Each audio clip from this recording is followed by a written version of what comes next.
welcome back to my channel. If this is your first time here, hello, my name is Mika. Thank you so much for stopping in. So let's talk about putting yourself on clearance.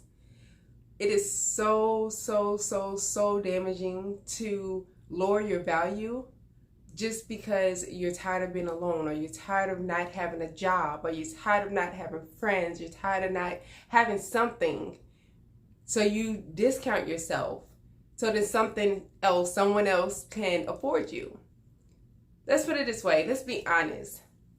Many of you all, just like myself, we are, living everyday, normal, middle-class lives. So when we get a chance to get a discount, we're rushing to that clearance rack. We can go to a nice store, but I don't know about y'all, but me, I'm gonna be honest, I'm always beelining to the first clearance rack I see.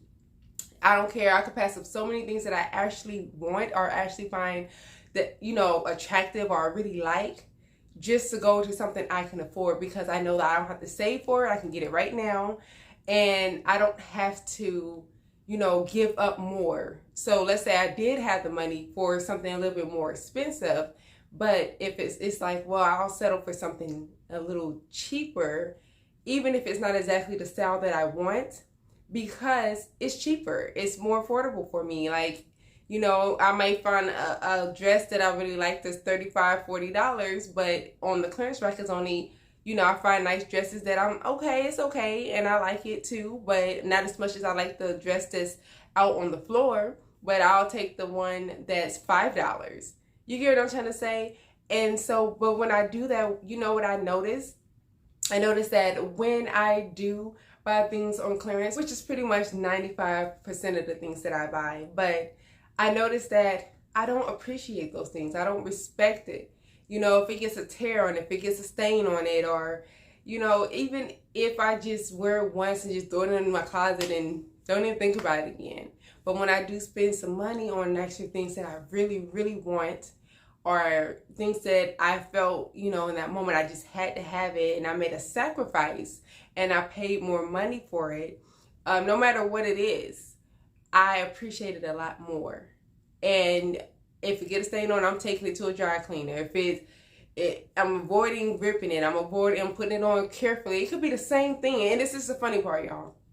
It could be the same exact thing, because I can go back months later to that same store and see that same outfit that I paid full price for on clearance, and I still have the mind frame of, well, I paid this much for it, so I'm going to take care of it, versus the person who may find it on that clearance rack and then they don't care because it was inexpensive.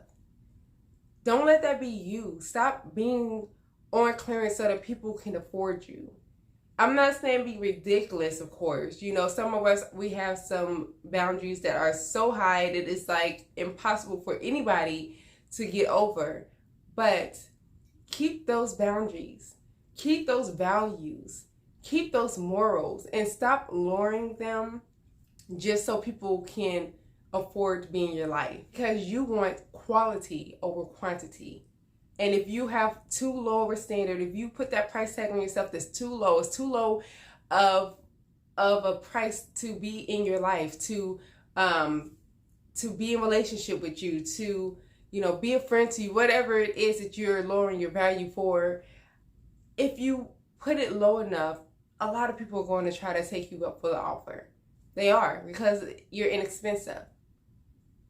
But once you raise that price tag and you say, no, this is what I cost, this is what it's going to be, and I'm not changing, I'm not willing to change that, then only those who's willing to sacrifice and pay that price, or save up and work for it, or who actually has it and they're already full and they're coming to you as a full person, can afford you.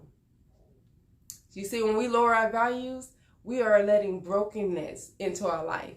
We're allowing people who are broken, people who are looking for the cheapest things, the cheapest ways to get what they want out of life, i.e. me.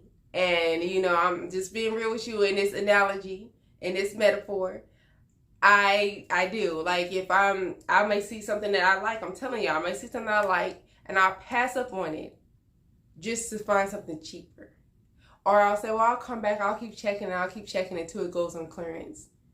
And that may be months maybe even a year from that date. It may not ever go on sale. Or it may go on sale and finally when I find it, it's not in my size. You know, so don't look for people like me. Don't let the cost of being in your life, to be in your energy, be set for people like me who's looking for that discount, looking for the easy way to get the things that they want, because they won't value you. Even if one time you were $100, but now you're on sale for $20, you are the same product, but people are not going to value you because you are cheap. You guys know what I'm trying to say? I'm not saying that you guys are physically cheap. That's not what I'm saying. But I'm trying to say, like, the energy you're putting off, your value, oh, well, I'm tired of being single, so I'm going to just accept this.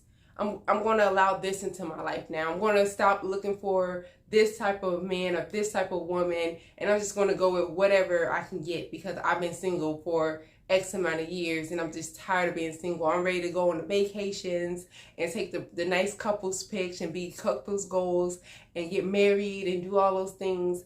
But honestly, how long is it going to last if you know your worth and you know your value, but you discounted it just to get somebody into the position that you feel empty in? How long is it going to last? Eventually, you're going to start to resent the person that you're with, to resent that husband or that wife, because you're like, I know I deserve better than this. But you lowered your standards and you lowered your value just so you can have that person. Now you got to their level and you mad because they can't come up to the level that you know that you're deserving of, that you worked hard to get to in the first place. Let's make it make sense. You can't be mad at them when it's you. You did it. You did it, and you can't go down and allow yourself onto a lower level. Once you up high, and you can't be reaching down, and you can reach down to help somebody, but reaching down and saying, you're going to be a major part of my life, you're going to play a major role, you're going to be my husband, you're going to be my wife, you're going to be my best friend. Reaching out and doing that, it's not going to be good for you. It's going to be good for that person because you're going to teach them some things and teach them how to grow, and it's going to take some time before they grow, but sometimes they'll grow because they learn from you and they'll leave you. Or you'll just, by the time that they get to your level, you'll be so disinterested. It's like you wasted your time. Either way, you wasted your time. But you helped them.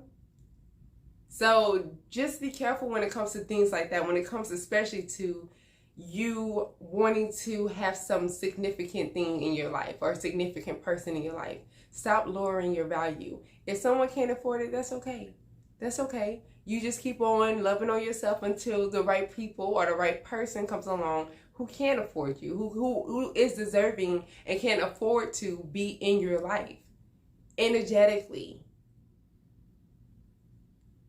And that goes for jobs as well. Blessingly, I because of my relationship with God, and y'all can be what y'all want, and not trying to put this on anybody, but because of my belief in my relationship with God, He has protected me through so much.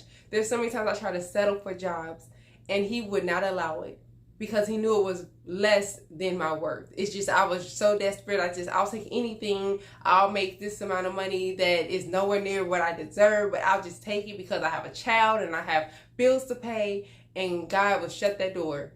And I would get so upset so many times, like, why is the door shut? Like, I just need a job. I'm settling for anything. And I would even say that out loud, like, God, I'm just settling for anything. Can you just let me just get my foot in the door somewhere and I can keep working for a job? And He wouldn't allow it. Just like when I moved to a different state, that's exactly what happened. I put in so many applications, so many, y'all. And He kept letting doors shut in my face. And then one day He gave me a job that I still can't believe I'm making as much as I'm making now. I'm doing the same work I was doing back at home, back in my home state. And it's crazy how much of a difference in pay it is. And I've never known it to exist because people said, oh, medical assistants they can't make that. You can never get to this income being a medical assistant. You need to go be a nurse or something. And I listened to that and I believed it. And so I never even tried to shoot for the stars. I was always like, if I went on a job interview, I was okay with whatever they's offering me. I was all right with it because I always kept that in the back of my mind. being a medical assistant is just being a medical assistant, just being to help. You get paid what you get paid. If they want to pay 15, you take that. That's great. You know what I'm saying? And that's what I was believing. But God came in and he just threw me into a position where I'm doing the exact same work that I was doing back in Indy, but I'm making so much more. Granted, living here, you do pay a lot more, but also there are a lot of medical assistant jobs that make, you know, their cutoff is $18. And I was lowering my value so much, and just to fit, just to be accepted, just to be wanted, just to be, you know, just to be chosen. And that's what a lot of you are doing. And I still do it, and I have to catch myself. Like, I get tired of being lonely. I get tired of not having friends. And it's like, well, I'm just going to just go out and party. I'm going to do this and do that so I can seem cool again, so I can get people to want to be my friend. But is that really what I want for my life? It's not. I'm over the club phase. I'm over the partying and getting drunk and all that stuff. Not just because of where I am in my belief and in my walk, but because of just the age that I am. I'm just tired of it. And so why would I just lower my standards and lower the values that I have on myself just to have friends, just to fit in somewhere, just to belong in a crowd? Y'all think about that. Stop putting yourself on clearance. You don't have to put yourself on clearance, because the right people who are meant to be in your life, the right people who are meant to come into your life and to share your life with you and to walk the journey with you, or to be in a season of your life, they will be there. They will show up. They'll see the price on you and they'll be like, oh, I'll pay. Because they'll see your value and they'll be like, you're worth this. So, y'all let me know what you think in the comment box below. As usual, please be nice, please be courteous, please be respectful, because people are going to read your comments, including myself. And we're not here to be discouraging or to, you know, to disagree. And it's okay if we disagree, but we can do it with class. We can do it with respect, and we can keep the conversation going. So you just let me know what you think. Let me know what you want to add to it, what you want to take away from it. Let me know your experiences, and we will continue the conversation and talk next time. Bye.